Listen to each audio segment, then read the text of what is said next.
Time now to focus our transfer talk on Serie A. Julien, Laurent, it seems like we're waiting Mauro Icardi to Juventus to be replaced at Inter Milan by Romelu Lukaku. What's the latest?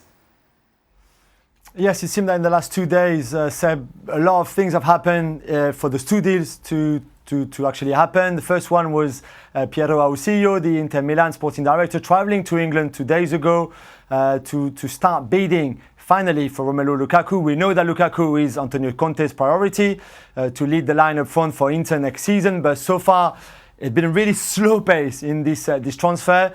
Now things have gathered a lot of pace since Ausillo went to England. What was funny about that, and the little story out of it, is that Ausillo believed, at least when he left Italy, that the fee that United wanted for Lukaku was 75 million euros. Turned out that when he got to England and starting talking to the club, it was 75 million pounds and not euros that Manchester United wanted for their striker. I think this one will happen and will be sorted out very quickly now, and it will happen also because Mauro Icardi will leave Inter Milan. Today, the club announced in a statement that the Argentine striker will not be part of the squad that travels to Asia for the preseason tour, and that he went home today from the training camp that they had in Italy before flying out to Asia. So Icardi, clearly, really, there's no future for him at Inter. There's no future for him under Antonio Conte. And we know as well that Fabio Paratici, the Juventus sporting director, has already met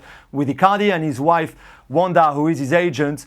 And again, I think that it's quite clear that Icardi is one of the priorities of Maurizio Sarri and Juventus to be the number 9 striker for Juventus next season. And if he goes, then Lukaku can arrive. And then if he arrives at Juventus, then that means that Gonzalo Higuain will leave Juventus probably for AS Roma.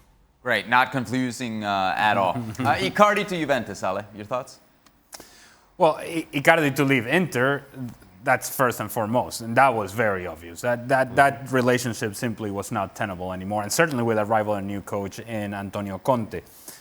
As for Icardi in Juventus, Juventus has to be very careful, and obviously they have been, in having these conversations with Icardi and his agent, Wanda, his wife, that you understand exactly what you're getting in Icardi.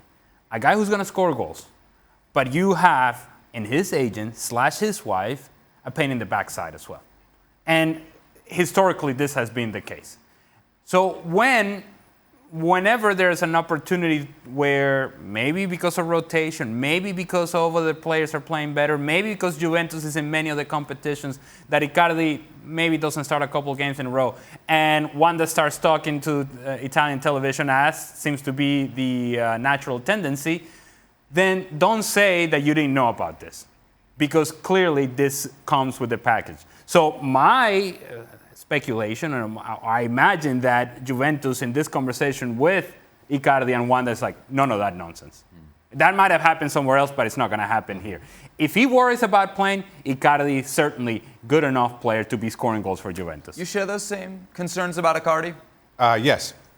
I believe Icardi is one of the best finishers in the game today, so you understand why there's a market for those talents. There always will be, but especially when you're a club like Juventus, with their record and reputation, with their standing of the game, and given Icardi's own history with Inter Milan, you have to make sure those guardrails are in place, and that those guardrails are understood not just by Mauro Icardi, but more to the point by his wife Wanda.